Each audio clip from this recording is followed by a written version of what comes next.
Hello student, तो आज की इस वीडियो में हम क्लास 9 मैथमेटिक्स का चैप्टर 5 पढ़ने जा रहे हैं। हमारा मैथमेटिक्स का चैप्टर 5 का नाम है इंट्रोडक्शन टू यूक्लिड्स जियोमेट्री। तो आज के इस वीडियो सेशन में हम completely introduction to Euclid's geometry के ऊपर बात करेंगे।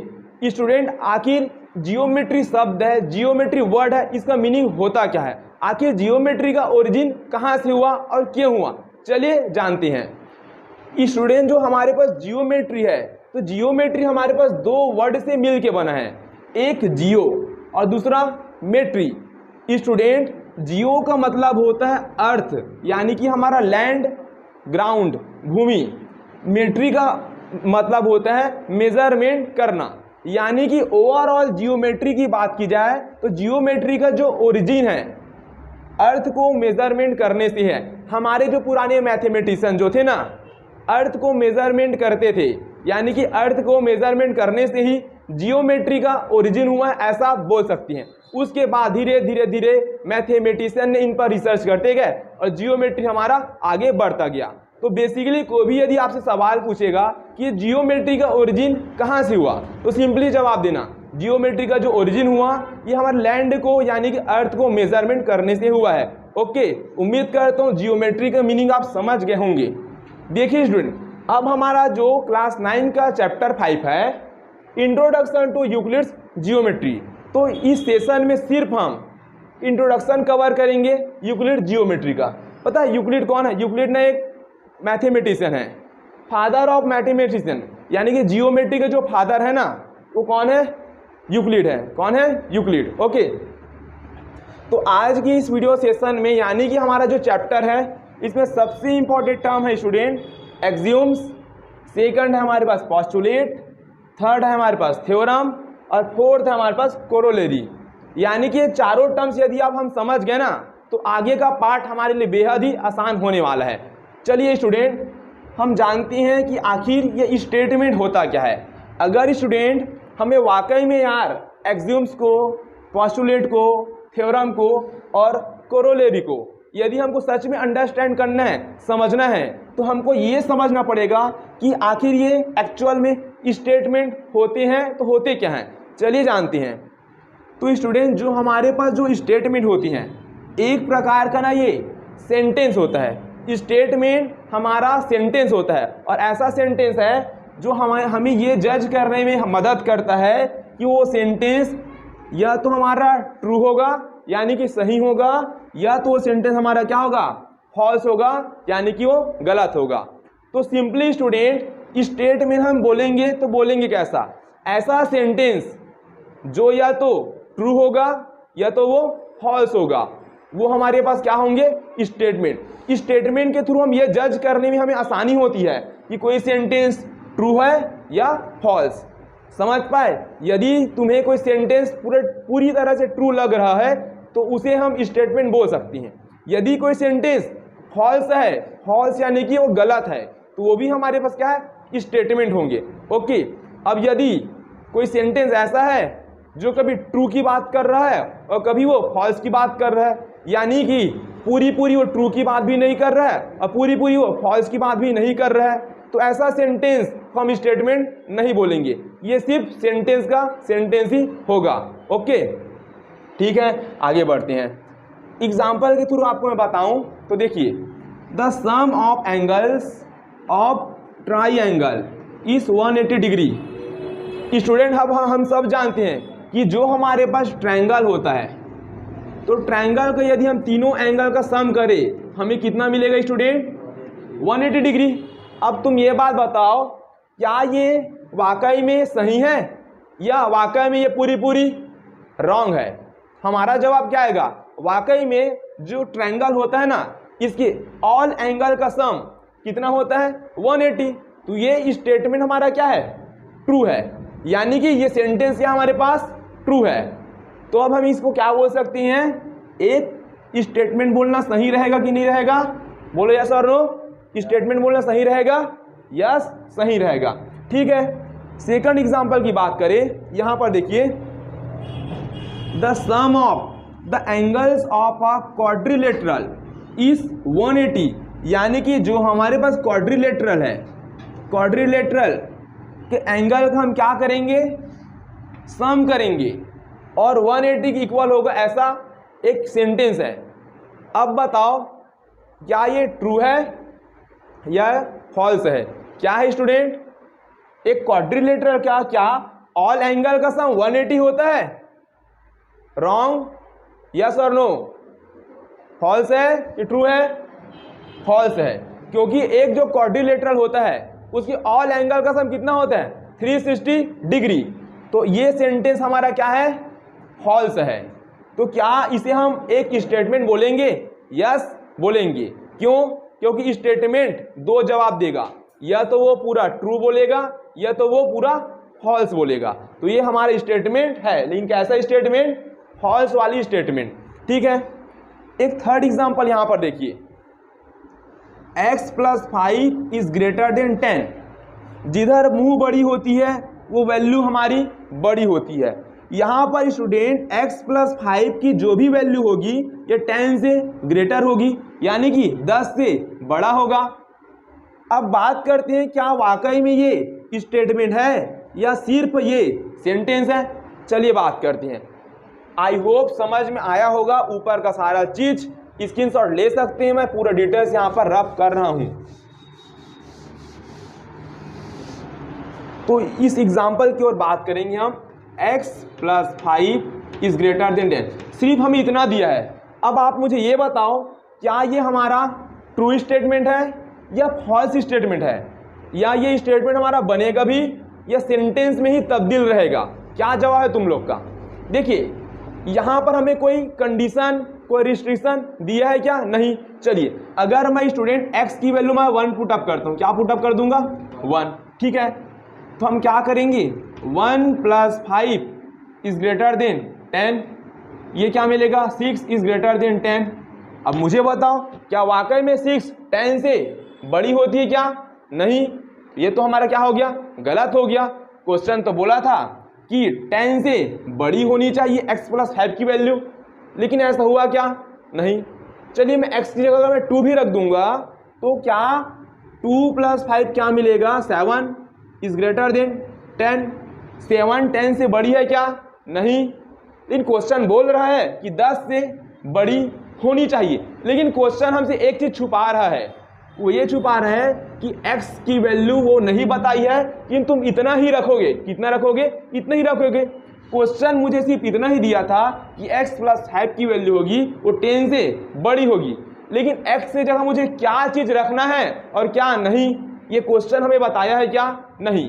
अगर ये मेरा एक स्टेटमेंट बनेगा तब मैं क्या लिखूंगा? x की जो वैल्यू होगी ये क्या होगा? ग्रेटर देन 6 ले लेते हैं। क्या ले लेते हैं? 6। अगर x की वैल्यू मेरी 6 से क्या होगी? बड़ी होगी, तो क्या ये मेरा स्टेटमेंट बन जाएगा? यस। चलो x की वैल्यू तुम 6 से बड़ी रख दो, तो 7 रख दिए, हो गया। 7 + 5 इज ग्रेटर देन 10, यानी कि 7 + 5 कितना होगा? 12 इज ग्रेटर देन 10। क्या ये मेरा ट्रू है? यस। 12 10 से क्या होती है? बड़ी होती है। तो यहाँ पर मेरे बोलने का सेंस ये है स्टूडेंट कि यहाँ पर सिर्फ क्वेश्चन में इतना ही पार्ट दिया था कि x + 5 बड़ी होगी 10 से, लेकिन यहाँ पर हमें कोई कंडीशन नहीं दिया था x के लिए। अब x के लिए कोई कंडीशन नहीं दिया था, हम x की 1 वैल्यू रख रहे थे, 2 वैल्यू, 3 वैल्यू, तो ये कंडीशन हमें फॉल्स मिल रही थी, है ना। और x की वैल्यू मैं 6 से बड़ी रख रहा था, तो ये कंडीशन मुझे क्या मिल रही थी? ट्रू मिल रही थी। तो यानी कि हम ये डिसाइड नहीं कर पा रहे हैं बिना रिस्ट्रिक्शन के कि ये ट्रू होगी या फॉल्स होगी। तो ऐसा सेंटेंस को क्या हम स्टेटमेंट बोल पाएंगे? नहीं बोल पाएंगे। तो ये क्या है? It is a statement but not a statement.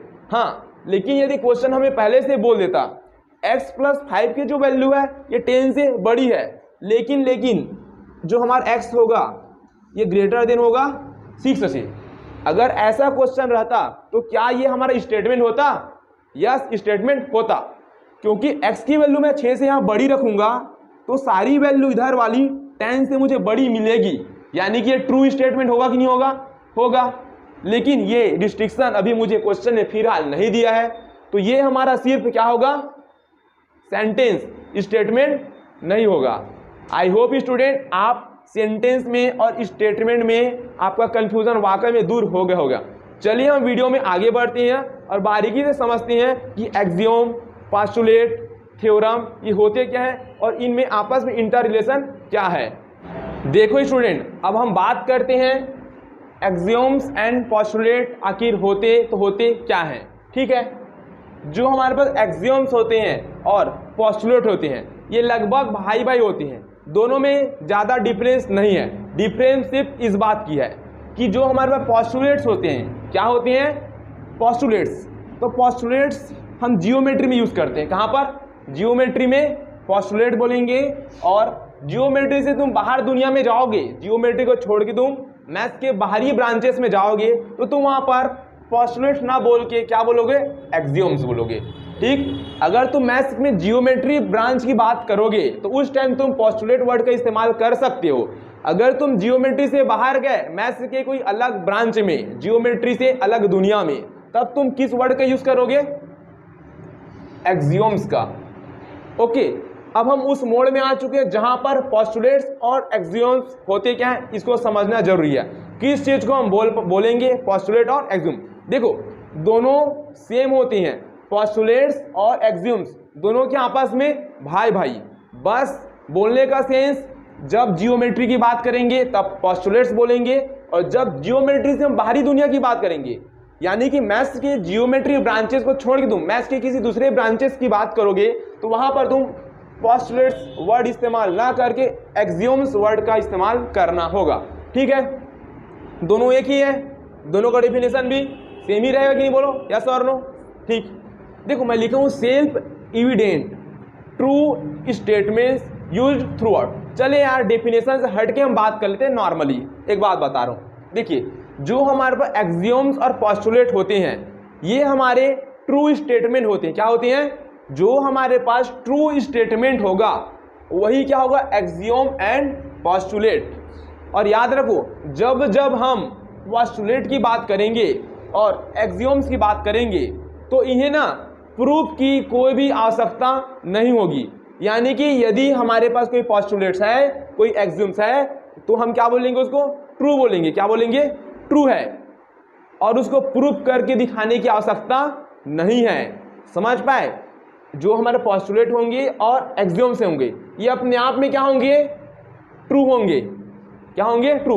यानी कि ऐसा स्टेटमेंट जो अपने आप में ट्रू होगा और वाकई में वो ट्रू होगा, वाकई में वो क्या होगा? ट्रू होगा, उसे प्रूफ करने की जरूरत नहीं पड़ेगी, तो उसे हम क्या बोलेंगे? एक्सियोम्स या पोस्टुलेट। जैसे कि मैं ऐसी नॉर्मली बात करेंगे तो देखो ट्रायंगल के तीनों एंगल का सम कितना होता है?